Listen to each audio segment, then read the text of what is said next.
What if the chaos in your real estate investing business isn't a sign of failure, but a sign that you're on the verge of something big? Today, I'm going to walk you through a real life case study, my own, on how I turned some chaos in terms of my real estate investing portfolio and how it was organized and tracked into clarity, and that helped me scale my portfolio successfully from there on.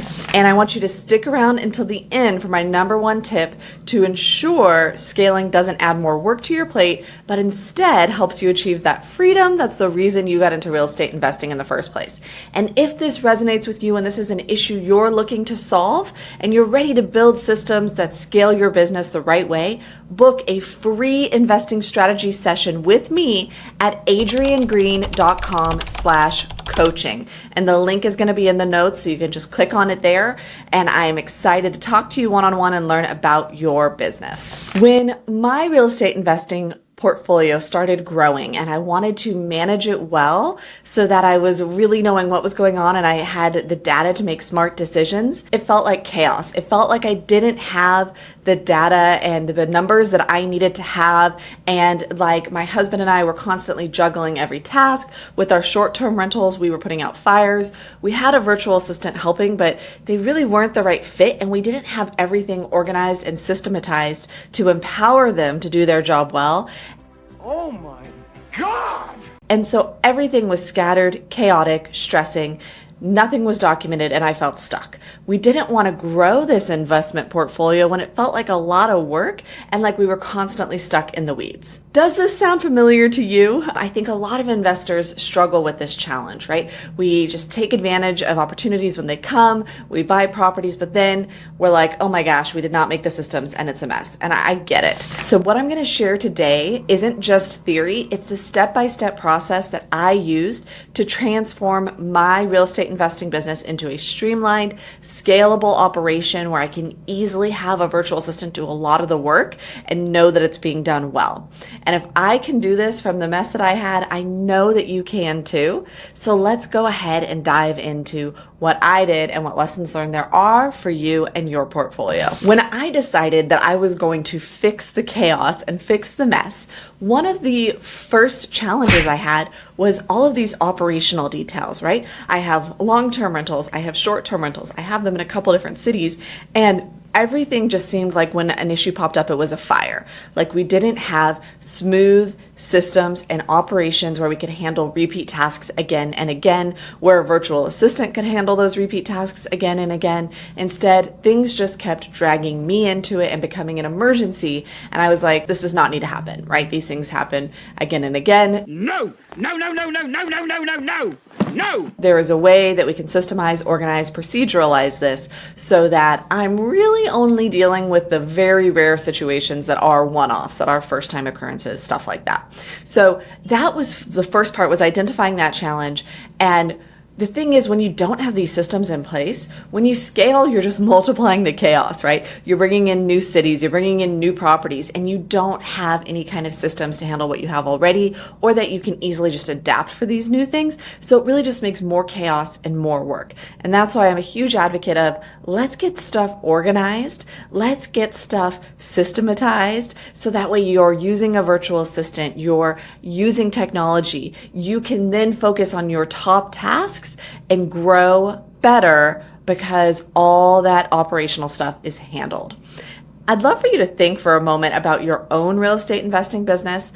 Where do you feel like things are slipping through the cracks? Where do you have some operational chaos that you'd love to fix? I'd love to hear that in the comments below so I can make more videos and podcasts in the future really tailored to the pain points that you have. So please give that to me in the comments. And I'll note that, like many investors, I was jumping into more doors and scaling without those clear workflows or preparation, because you kind of feel like when the opportunity presents itself, you want to jump on it, right? And a lot of investors, and I totally get this because I feel like I've had this thought too. I thought I could just hustle harder. I could just work harder. I could just work more and get all this stuff handled and take advantage of these opportunities. You can do it! You can do it! And yet that approach isn't sustainable. It doesn't lead to the life that we actually want when we start becoming real estate investors. And it's just not smart and efficient, right? It's not keeping me in my top 20%. It's getting me down into the busy work that is not helping me grow my portfolio smart. So I get it if you're feeling that way. I was there too, and I have since learned that there's a better way, and I'm excited to share it with you here. So here's what I did to turn it around, and here's what made the difference. I started small. I focused on organizing just a few simple tasks to get easy wins. I didn't stress about, hey, here's how my entire portfolio is going to be organized. I said, hey, how can we organize, systematize, and make one piece of this easier? And I didn't take the biggest piece. I kind of took the low-hanging fruit, what was the easiest piece. And for me, that was our accounting and bookkeeping. That was something where we already had some systems, some documentation in place. So it was really easy for me to take what was messy, but existed, and just kind of clean it up and make it perfect. And how I did that, I wasn't the one doing all that work. I have a fabulous virtual assistant who is our bookkeeper. And so what I did is I scheduled meetings and I sat down with him and I said, hey, let's walk through this procedure. And we walked through it and I made notes and I said, here's what we need to do to make it perfect, easy, something that you can run on your own. And something that looks like a lot for us is we use Monday as a task management system. So every repeat, recurring task, or even one-off tasks are created in Monday, and those all link to a Google Doc procedure that walks through everything. Here's a word from our sponsor. Are you an active real estate investor feeling overwhelmed by endless tasks? Workagenics is here to help with their full-service virtual staffing solutions. They're offering a free tool called the Delegate or Die checklist, which outlines 100 tasks you as a real estate investor can delegate to a virtual assistant. Imagine focusing on the big picture while your VA handles the details. Gain the freedom and efficiency you deserve in your investments. Download the Delegate or Die checklist now at workagenics.com/freedom blueprint. That's workergenix.com/freedom blueprint. Take control of your time and boost your productivity today. Now, back to our show. So we had some of these Google Doc procedures for bookkeeping and accounting, but we didn't have all of the repeating Monday tasks. They weren't always linked. They didn't have the same name, and it was just messy. So I took what we had, I met with the virtual assistant, and I really just guided him to say, here's what we're looking to do. And he did a lot of that work. And that's one of the great things about having a virtual assistant is I view it as like the 80-20 rule. I do the 20% and the virtual assistant is empowered to do the other 80% well. So that first small task for me and for cleaning up my real estate investing portfolio and systemizing it was the accounting and bookkeeping. Now, that is going to be different for everyone, right? What your low-hanging fruit is in your business may not be the same as mine. But for me, that was something that was easy for me to tackle and get fixed. And then that was something that could run with the virtual assistant again and again and again without my needing to have any input. And then I moved on to another system, right? I moved on to like our guest messages because that was such a headache. And in doing these updates, one of the things I found is that the technology that we were using wasn't doing us any favors. Specifically for our short-term rentals, we were using a system that just had a lot of shortcomings. And so by evaluating what we were doing, I was able to make the switch to Hospitable. And again, that solved a lot of our issues. And so it wasn't that I had to create all of these systems or procedures or anything like that.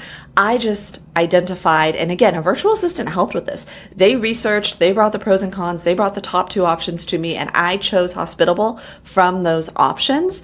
And we made the switch for the short-term rentals to using Hospitable. And one of the reasons that I liked Hospitable, which kind of gets into this next step of what was organizing my portfolio, right? I started with an easy system, and then I just systematically moved from one system to another until we had everything outlined with a procedure, with a repeating task in Monday, in a way that a virtual assistant could enact it. And one of the things that I worked on next, which Hospitable was a part of, is tracking KPIs, right? Key performance indicators for our portfolio and for our business. And For the short-term rentals, Hospitable is a big part of making that easier. And I'm going to go ahead and throw my Hospitable referral code below too. I think you get some benefits from using that. So if you're interested in using Hospitable for your short-term rentals, look in the show notes or description below for that link as well. And then the final piece that I think is really important for organizing the portfolio is making sure you've got the right people in the right roles. Now, if you've been following along with me, you know how much I love virtual assistants. I think you get so much bang for your buck, and it really, the price point allows people to leverage with someone else's help sooner than they could otherwise. That's one of the many reasons I love it. Whether you're hiring a virtual assistant or someone local, you need to have the right person in the right role. And I know that I have personally experienced the challenges of that with my real estate investing team. It's tough to realize what you need and then to hire for that. And I will make a plug. That's why I have my online course that helps real estate investors hire virtual assistants. So check out adriennegreen.com if you're interested in that course. But having the right people in the right roles so that you can do only the tasks that only you can do, right? So that you're doing only the tasks that only you can do, and everything else is handled by someone else. That's another big part of getting your portfolio in line so that you can grow, so that you can scale, and so that you can get that time and financial freedom you're really looking to get. Now, my top tip that you have stuck around to the end for is start small and grow from there. Treat scaling like you're building a foundation, all right? Don't get overwhelmed by the idea that you have to be on level 10 from day one. Start organizing some part of your portfolio, whatever that low-hanging fruit is, and focus on doing that before you add more doors or new strategies, really, right? Focus on that organization because it's going to give you the ability to add doors and strategies better. It's going to help you get the knowledge, the data, and the systems in place where you're going to scale better. So I think it's worth pausing a bit on that growth to get the organization at first. And I just want you to realize the power of momentum, right? You organize a bit, and those small wins and those things that you learn give you the momentum and the confidence to continue to organize and systematize and get your portfolio in order. And then you can scale infinitely in a much smarter way. If you have a messy portfolio right now, if you feel like you're constantly being dragged around to dealing with this tenant issue or this guest message or this property's being turned over or you've got a rehab in the middle of it and you're handling so much and dealing with the contractors and the rehab and the refinance, I get that that's all a lot when you think like when you're doing all of it, it is a ton, and that is keeping you from scaling faster. Right? When you have to handle and touch every piece of it and it's not systemized and it's not proceduralized, that's going to slow you down. So I really get that you think, oh my gosh, if I went from 2 doors to 5 doors or whatever your number is, that's going to be so much more work. That's going to be 2.5 times the work. But the great thing is, if you get these systems and procedures and leverage into place using virtual assistants and technology, then 2.5 times the doors is not 2.5 times the work. And so it really allows it to be something where you can scale and get that growth that you want in your portfolio without growing your work. And so I'm so happy when I get to help people do this. And so remember, if you want help creating a personalized plan to scale your real estate business without overwhelm, book a free investing call with me at adriennegreen.com/coaching. Again, the link is below, and I'm really excited to meet with you and see how I can help. Thank you guys for listening, and be sure to tune in next week for some more wisdom on real estate investing.